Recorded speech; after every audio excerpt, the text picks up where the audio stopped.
దేవుని నామం అబద్ధ ప్రమాణాలు చేయకూడదని చెప్పింది దేవునికి స్తోత్రములు. మనం చదువుకుని వాక్యం లేవేకాండం 19:9-15 వరకు.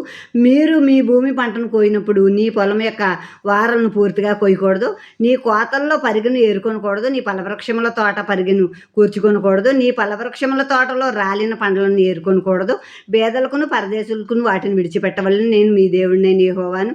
మీరు దొంగిలింపకూడదు, బంకకూడదు, ఒకరితో ఒకడు అబద్ధం ఆడకూడదు, నా నామం బట్టి అబద్ధ ప్రమాణం చేయకూడదు, నీ దేవుని నామం అపవిత్రపరచకూడదు, నేను యెహోవాను. నీ పొరుగువాన్ని హింసింపకూడదు, వాన్ని దోచుకొనకూడదు, కూలివాని కూలి మరునాటి వరకు నీ వద్ద ఉంచుకొనకూడదు, చెవిటివాన్ని తిట్టకూడదు, గుడ్డివాన్ని ఎదుట అడ్డం వేయకూడదు, నీ దేవునికి భయపడవలెను, నేను యెహోవాను. అన్యాయపు తీర్పు తీర్చకూడదు, బీదవాడని పక్షపాతం చూపకూడదు, గొప్పవాడని అభిమానం చూపకూడదు, న్యాయమును బట్టి నీ పొరుగువానికి తీర్పు తీర్చవలెను. ఇప్పుడు పొలంలో కోత కోసినప్పుడు పొలం గట్ల వారనున్న ఆ పంట వదిలేయాలి.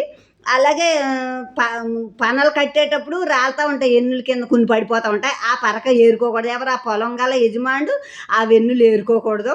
తోటగల అతను పళ్ళు కోసినప్పుడు ఆ చెదరా మెదరా ఏమన్నా కొన్ని వదిలేయాలి.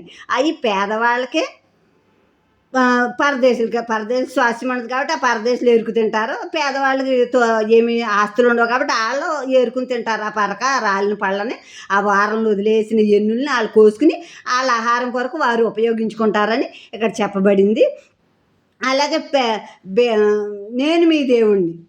దొంగిలించకూడదు, బొంకకూడదు, దొంగతనం చేయొద్దు, అబద్ధాలు అదే నేను చేయలేదు అన్న మాటలు బొంకకూడదు, అబద్ధం ఆడకూడదు, నా నామం బట్టి అబద్ధ ప్రమాణం చేయకూడదు. అంటే దేవుడి మీద ఒట్టు, నా బిడ్డల మీద ఒట్టు, నా మీద ఒట్టు, వాళ్ళ మీద ఒట్టు, వీళ్ళ మీద ఒట్టు అని ప్రమాణాలు, అబద్ధ ప్రమాణాలు చేయకూడదు. మత్తయి 5:34 ఎంత మాత్రం మీరు ఒట్టు పెట్టుకొని వద్దని చెప్తున్నారు యేసుక్రీస్తు ప్రభు. అలాగే అబద్ధ ప్రమాణాలు, అబద్ధ ఒట్లు పెట్టుకోకూడదు, నీ పొరుగువారిని హింసింపకూడదు, దేవుని నామాన్ని ఇక్కడ అపవిత్ర ప్రమాణాలు చేసి అపవిత్రపరచకూడదు, పొరుగువారిని హింసింపకూడదు, పొరుగువారిని దోసుకోనకూడదు, పొరుగువారి సొమ్ము దోసుకోనకూడదు, కూలి చేయించుకున్న కూలివాడిది ఏ రోజు కూలి ఆ రోజు ఇచ్చేయాలి, రేపిస్తాను మాపిస్తాను అని తిప్పకూడదు, చేయించుకున్న కష్టానికి తగిన కూలి ఆ రోజు ఇచ్చేయాలి. చెవిటి వాడిని తిట్టకూడదు, వినబడదు కదా అని చెవిటి వాళ్ళని తిడతా ఉంటారు కొందరు. అలా చెవిటి వాళ్ళని తిట్టకూడదు, గుడ్డి వాళ్ళు ఎదురుగా అడ్డాలు వేయకూడదు, పడిపోతారు కదా చూద్దామని. గుడ్డి వాళ్ళు ఎదురుగా అడ్డాలు వేయకూడదు, దేవునికి భయపడవలను. ఈ చెడ్డ పనులు తప్పుడు పనులు చేయకుండా ఉండాలంటే మనం దేవునికి భయపడాలి, దేవునికి భయపడవాలని అని చెప్తున్నారు.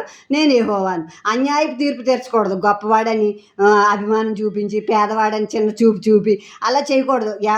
తీర్పు వచ్చినప్పుడు సమానంగా న్యాయమైన తీర్పే తీర్చాలి. పేదవాడికో రకం, గొప్పవాడికో రకం ఆ తీర్పులు తీర్చకూడదని అక్కడ రాయబడి ఉంది.